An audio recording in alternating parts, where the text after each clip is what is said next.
Hi you guys, welcome back.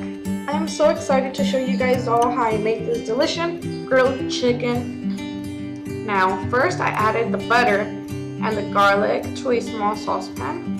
Then I stirred until fragrant, which was about a minute.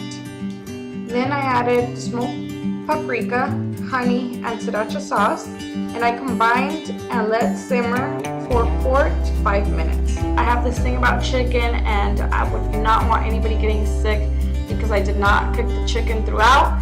So just to be on the safe side, I didn't cook them as chicken thighs. I actually cooked pretty well, and I made sure that they were fully cooked.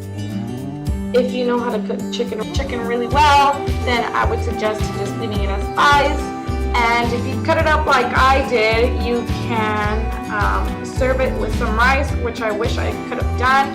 I just don't really know how to cook rice that well, so I did not make a video for that. I just threw one of those cheesy breads into the oven, and that is basically what we had for dinner. But it came out so good and delicious, and I really hope that you guys like it.